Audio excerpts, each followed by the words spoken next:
Okay, तो हम rule debit और क्रेडिट के। पर्सनल अकाउंट्स के बारे में हमने देखा जो अकाउंट्स रिसीवेबल होंगे, जो कुछ हमने रिसीव करना होगा वो हम डेबिट साइड पे लिखेंगे, और जो कुछ हमने पे करना होगा वो हमने क्रेडिट साइड पे लिखना है। जी रियल अकाउंट के बारे में हमने क्या देखा कि जो गुड्स जी coming in to the business हैं, जो चीजें कम इन हो रही हैं, आ रही हैं बिजनेस के अंदर ऐड हो रही हैं, उनको हम करेंगे डेबिट, जी और जो बिजनेस में से जी जा रही हैं उनको हम करेंगे क्रेडिट। जैसे जी मर्चेंडाइज की मिसाल लें कि मर्चेंडाइज जब हम खरीद देंगे, परचेज करेंगे, तो उसको हम डेबिट करेंगे। वही मर्चेंडाइज जब हम जी सेल कर देंगे तो वो हमारे बिजनेस में से जा रही जी है, वो शर्टें हम बेच रहे हैं, तो उसको हम क्रेडिट कर देंगे। ठीक है, जी तो तो जी कमिंग इन इज डेबिट, जी गोइंग आउट इज क्रेडिट। ठीक। ठीक है, नेक्स्ट रीड करो। जी जी nominal account, expense are debited and income are credited। Income are credited. देखो हमने एक एंट्री की थी जब मैंने आपको कहा था कि हम सेल्स करते हैं, तो हम लिखते हैं cash account to sales account, right. जी तो सेल्स जो है वो इनकम स्टेटमेंट का अकाउंट जी है, और ये इनकम है, ये जो हमने रेवेन्यू लिया ये वो अकाउंट जी है, तो इसलिए हम इसको क्रेडिट कर रहे हैं। जी जब हम खर्चा पे करते हैं यूटिलिटीज का, तो हम बिजली का बिल हमने पे किया, तो हमने लिखा utility expense to cash, cash हमने पे किया। अब ये जो यूटिलिटी जी एक्सपेंस है ये भी इनकम स्टेटमेंट का अकाउंट है, लेकिन हम इसको जी डेबिट कर रहे हैं। जी ठीक है, तो ठीक। एक्सपेंसेस जो होते हैं उनको हम हमेशा डेबिट करते हैं, जी और जो हमारी इनकम होती है उसको क्या करते हैं, क्रेडिट। क्रेडिट। अब आपने याद रखना है कि एसेट्स भी डेबिट होते हैं और एक्सपेंसेस भी डेबिट होते हैं। जी ठीक है, जी और इनकम भी क्रेडिट होती है, और और sales. Liabilities, sorry. Equity, liability और इनकम, ये सारे क्या जी होते हैं, क्रेडिट होते हैं, और एसेट्स और एक्सपेंसेस डेबिट होते हैं। जी एसेट्स और लाइबिलिटीज और इक्विटी तो बैलेंस शीट के आइटम्स हैं, ये तीन, जी एसेट, लाइबिलिटी और इक्विटी, ये बैलेंस शीट के आइटम है, और जी एक्सपेंसेस और इनकम जो है वो इनकम स्टेटमेंट के आइटम्स हैं, balance income statement. Income statement के जी आइटम्स हैं। अब आपको ये पक्की जी चीजें आपके जहन में होनी चाहिए कि अकाउंट बैलेंस शीट में कौन कौन सी चीजें जाती हैं, इनकम स्टेटमेंट में कौन कौन सी चीजें जाती हैं। अगर कोई चीज एसेट है या जी लाइबिलिटी है या इक्विटी है तो वो कहाँ जाएगी, वो बैलेंस शीट में। बैलेंस शीट में जाएगी। सेल्स है, एक्सपेंसेस हैं, प्रोडक्ट की कॉस्ट है, वो कहाँ जाएगी, इनकम स्टेटमेंट। इनकम स्टेटमेंट में। ठीक है, अब लेटर ऑन हम अकाउंट जो जो साथ साथ करते जाएंगे जी हम लोगों को इंशाल्लाह आती जाएंगी। अब एनालिसिस क्या है, अभी जी हमने क्या किया, क्लासिफाई। जब मैं आपसे पूछूंगी जी एक क्वेश्चन कि हाउ अकाउंट्स आर क्लासिफाइड,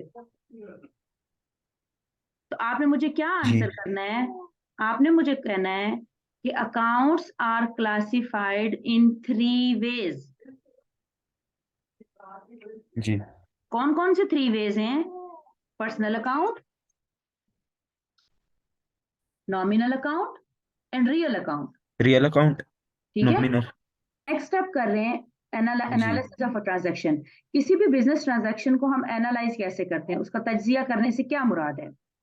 ठीक है, analysis of transaction is mental process, उसके बारे में सोचना, ट्रांजैक्शन के बारे में। ठीक है, उसके क्या स्टेप्स हैं, पहले हमने ये देखना है कि किसी ट्रांजैक्शन में कौन जी कौन से अकाउंट इस्तेमाल होंगे। जब हमने बिल्डिंग खरीदी तो आपने ये सोचना है कि ये जो बिल्डिंग है ये हमारा एसेट है या ये हम एक्सपेंस में लिखने लगे हैं, क्योंकि दोनों डेबिट होते हैं, राइट। समझ आ रही है,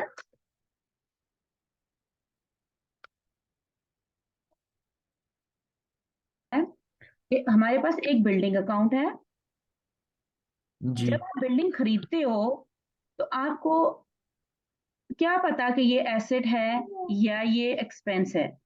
कैसे पता चलेगा आपको?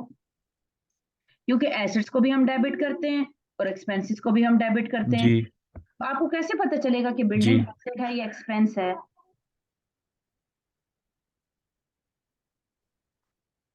क्योंकि एसेट्स को हम क्या करते हैं, एक पता नहीं। साल इस्तेमाल करते हैं या अगले सालों में भी डेब इस्तेमाल होते हैं? अगले साल भी यूज हो जाएंगे। तो अगर ऐसी चीज होगी जो लेटर ऑन भी यूज होती जाएगी तो आपने उनको, वो एसेट्स होंगे हमारे। ठीक है। और जी फिर एक चीज और आपने क्या देखनी है कि क्या हम ये अपने कस्टमर्स को बेच रहे हैं या जी नहीं बेच रहे। ठीक।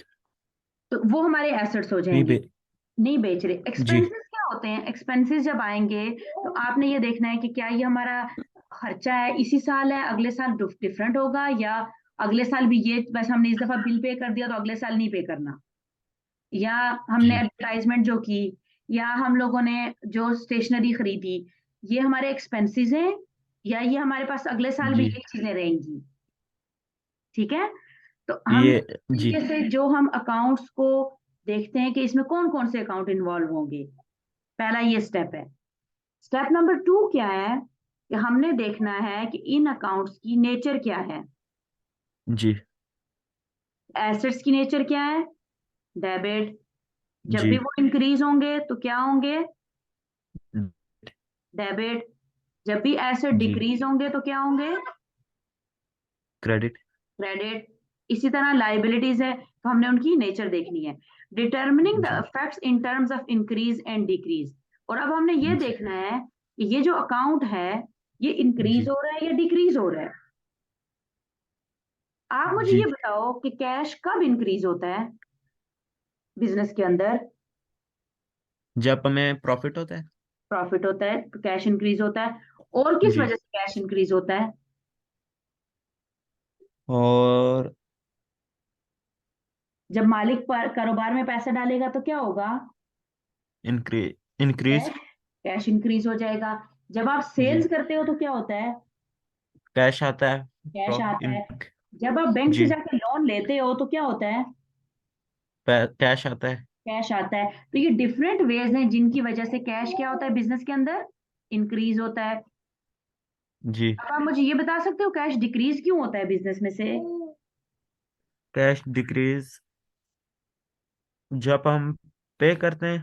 पे करते हैं, जैसे हमने कोई खर्चा पे कर दिया, हमने जी जाके कोई चीज खरीदी, सामान जी खरीदा, तो भी कैश डिक्रीज जी होगा।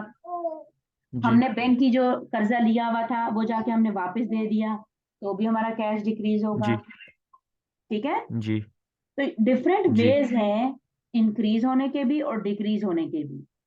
ठीक है। मर्चेंडाइज का ठीक। अकाउंट है, जब हम मर्चेंडाइज खरीदेंगे तो वो क्या होगा? इंक्रीज जब हम मर्चेंडाइज बेचेंगे तो सामान हमारे से चला गया तो क्या होगा? Decrease decrease. तो हमने ये डिटरमिन करना है कि कोई अकाउंट इंक्रीज हो रहा है या डिक्रीज हो रहा है, और वो क्यों इंक्रीज हो रहा है, क्यों डिक्रीज हो रहा है। ठीक जी है। और फिर हमने ठीक क्या करना है एट द एंड? डेबिट और क्रेडिट का रूल अप्लाई करना है। ठीक तो एनालिसिस में क्या क्या चीजें आती हैं? एनालिसिस में ये आता है कि हमने ये देखना है कि कौन कौन से अकाउंट इन्वॉल्व हो रहे हैं। जी ठीक है। फिर हमने ये देखना है कि उस अकाउंट की नेचर क्या है। जी फिर हमने ये देखना है कि अकाउंट इंक्रीज हो रहा है या डिक्रीज हो रहा है। जी और फिर हमने उसमें डेबिट क्रेडिट का रूल अप्लाई कर देना है कि उसको हम डेबिट करेंगे या क्रेडिट करेंगे। ठीक है। जी जी अब हम इलस्ट्रेशन नंबर 1 करते हैं, फिर हम इलस्ट्रेशन 1 के साथ अपनी क्लास खत्म करेंगे। ठीक है। ये छोटी सी जी इलस्ट्रेशन है। और ठीक। अब मुझे ये बताओ आप कि पहली एंट्री की, पहली ट्रांजैक्शन की जर्नल एंट्री क्या होगी? आप रीड करो फर्स्ट एंट्री। हामिद। हामिद हो गया ओनर। Hamid started business. जी started business by investing 50,000 rupees 50,000।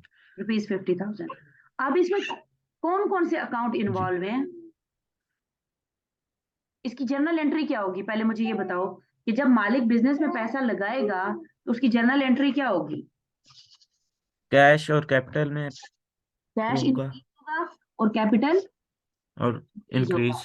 दोनों जी इंक्रीज हो रहे हैं, कैश जी अकाउंट और कैपिटल अकाउंट। जी ठीक है। जी अब आप ये देखो कि एंट्री नंबर 1 यहाँ पे आओ, जो उसमें जी उसमें कहता है ना कि पहले हमने ये देखना है कि कौन कौन से अकाउंट इन्वॉल्व हैं, तो ये 2 जी अकाउंट इन्वॉल्व हैं, कैश का और जी कैपिटल का।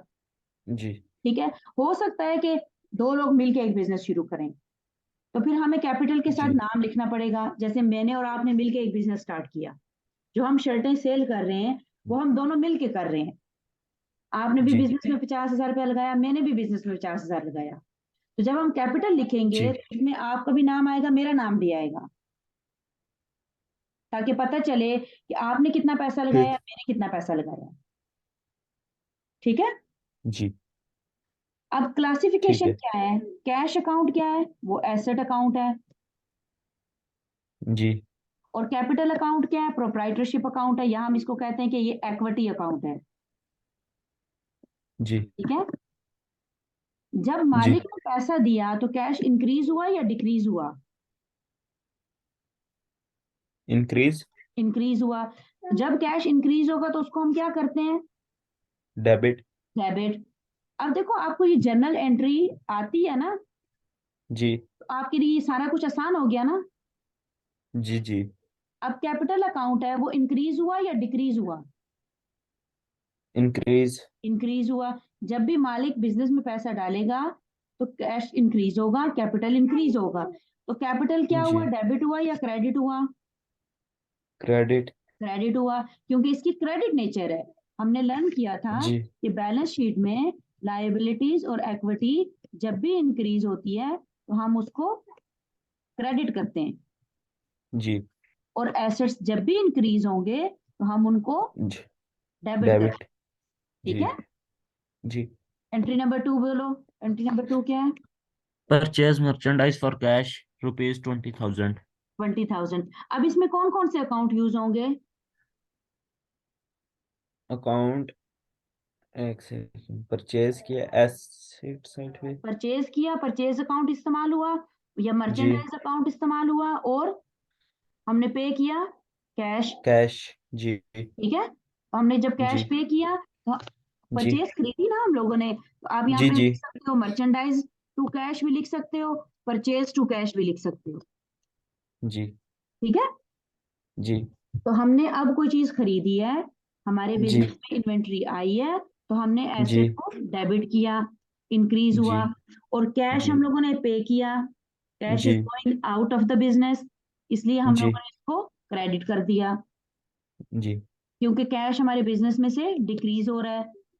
जी ठीक है। तो यही जी एनालिसिस अब यहाँ पे आप एंट्री नंबर 2 में देखो कि परचेज और कैश 2 अकाउंट यूज हो रहे हैं। जी परचेजेस अकाउंट एक्सपेंस हो गया हमारा, जी और कैश हमारा एसेट डिक्रीज हुआ। जी ठीक है। एक्सपेंस जब ठीक। हमारा इंक्रीज हुआ जी तो हमारा डेबिट हो गया। डेबिट हो गया।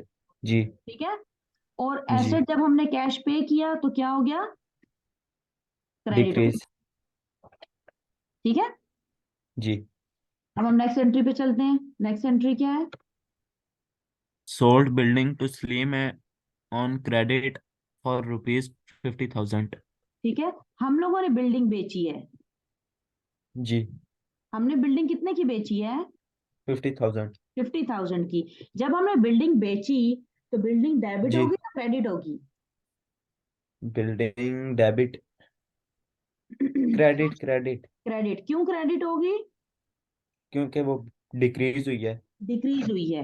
तो एसेट, ये एसेट अकाउंट है, ये जी डिक्रीज हो गया है क्योंकि ये हमने बेच दिया है, और इसको हमने क्रेडिट कर दिया। जी जी और अकाउंट रिसीवेबल क्या है? क्योंकि हमने ये उधार पे बेची है, we sold it on credit, हमने इसको कैश जी पे नहीं सेल किया, इसलिए जी हम यहाँ पे क्या लिख रहे हैं? Account receivable.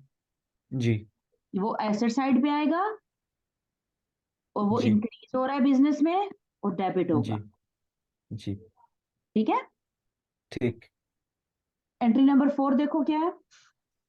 received commission Rs 1000 rupees 1000 तो कौन कौन से अकाउंट है? कैश आया हमारे पास और कमीशन जी है। कैश जी एसेट्स में चला जाएगा और कमीशन इनकम स्टेटमेंट का अकाउंट है, ये रेवेन्यू में चला जाएगा। जी और रेवेन्यू और इनकम क्या होते हैं? क्रेडिट होते हैं। जी इनकम अकाउंट्स क्रेडिट होते हैं और एसेट्स अकाउंट डेबिट होंगे जब वो जी इंक्रीज होंगे तो। जी नेक्स्ट क्या है? Paid charity. चैरिटी मीन सदका दिया एन जी ऑर्फन को 5,000 रुपए का। जी जब बिजनेस वाले डोनेशन करते हैं, जब किसी को वो पे करेंगे तो क्या एंट्री होगी? जी चैरिटी बिजनेस के लिए खर्चा हो गया जी और उन्होंने कैश पे किया तो कैश बिजनेस में से कम हो गया। क्योंकि जी कैश कम हुआ तो इस वजह से वो क्रेडिट हो गया। जी लास्ट ठीक एंट्री क्या है? रेंट। रेंट जब पे किया 1,000 का तो जी क्या हुआ? रेंट एक्सपेंस अकाउंट था हमारा, जी खर्चा था। खर्चा इंक्रीज हुआ तो डेबिट हो गया। जी जी और हमने कैश पे किया, कैश हमारा एसेट अकाउंट था, जी पे करने की वजह से डिक्रीज हुआ, इस वजह से हमने उसको क्रेडिट कर दिया। जी समझ आ गया? जी जी अब आपने ये चीजें याद करनी है, ये आपको एंट्री। एक्सपेंस जब हम एक्सपेंस पे करते हैं ना जी तो हम एंट्री क्या करते हैं? Rent expense to cash.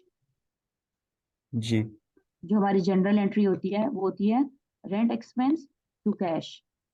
जी कैश हमने पे किया है ना, जी कैश डिक्रीज हुआ है बिजनेस में से, इसलिए जी वो क्रेडिट हो रहा है। जी डेबिट क्या होगा? डेबिट एक्सपेंस होगा। जी आपने ये देखना है कि ये जो कैश डिक्रीज हो रहा है ये किस वजह से जी डिक्रीज हो रहा है।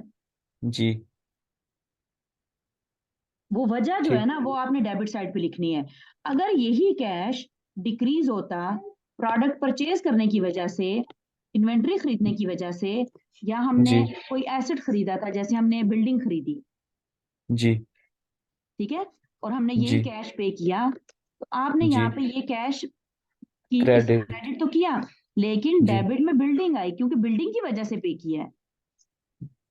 लेकिन जी इस एंट्री में, एंट्री नंबर ये जो 6 है हमारी, इसमें ये जो हमने कैश पे किया है ये हमने रेंट पे किया है, तो हमने वहां पे रेंट जी अकाउंट लिखना है। जी और खर्चे के जितने अकाउंट है वो कौन सी स्टेटमेंट में जाते हैं? इनकम स्टेटमेंट में। खर्चे जी इन एक्सपेंसेस सारे हम कहाँ पे लिखते हैं? इनकम स्टेटमेंट में इनकम लिखते हैं। इनकम हम कहाँ पे लिखते जी हैं? इनकम स्टेटमेंट में लिखते हैं। एसेट्स और लाइबिलिटीज जी हम कहाँ लिखते हैं? बैलेंस शीट में बैलेंस शीट में। बैलेंस शीट के अकाउंट्स को हम क्या कहते हैं? रियल अकाउंट, नॉमिनल या personal? Real real. Income statements के अकाउंट्स को हम क्या कहते हैं? पर्सनल, रियल या नॉमि नॉमिनल नॉमिनल। जो उधार का लेन देन के अकाउंट्स होते हैं उनको क्या कहते हैं? पर्सनल पर्सनल अकाउंट पर्सनल कहते हैं। अकाउंट जी अच्छा, किसी ट्रांजैक्शन को एनालाइज करने का क्या मतलब है? कि हमने ये देखना है कि उसके में कौन कौन से अकाउंट्स इन्वॉल्व हैं। जी ठीक है, जैसे अभी जी हमने रेंट पे किया तो हमने ये देखा कि रेंट पे करने में जो अकाउंट्स इन्वॉल्व हैं वो कैश का है और एक्सपेंस का है। जी ये दो अकाउंट इन्वॉल्व है हमारी लास्ट ट्रांजैक्शन में। फिर हमने देखा कि इनको हम क्लासिफाई कैसे करेंगे। रेंट को हम एक्सपेंसेस में लिखेंगे जी और कैश को हम एसेट्स में लिखेंगे। फिर जी हमने ये देखा कि हमारा इंक्रीज क्या हो रहा है और डिक्रीज क्या हो रहा है। जब हम एक्सपेंस पे करते हैं जी तो कैश क्या होता है? डिक्रीज। जी और खर्चा हमारा इंक्रीज हुआ है, जी राइट। और जब भी जी कैश डिक्रीज होगा तो उसको हम क्रेडिट करेंगे, और एक्सपेंस जब भी जी बिजनेस में इंक्रीज होगा डेबिट होगा। जी ठीक है, जी चलो यहाँ पे हम लोग अपनी क्लास खत्म करेंगे। थोड़ी सी आज जी की क्लास लॉन्ग हो गई है, और इलस्ट्रेशन जी 2 जो है वो हम नेक्स्ट क्लास में कंटिन्यू करेंगे।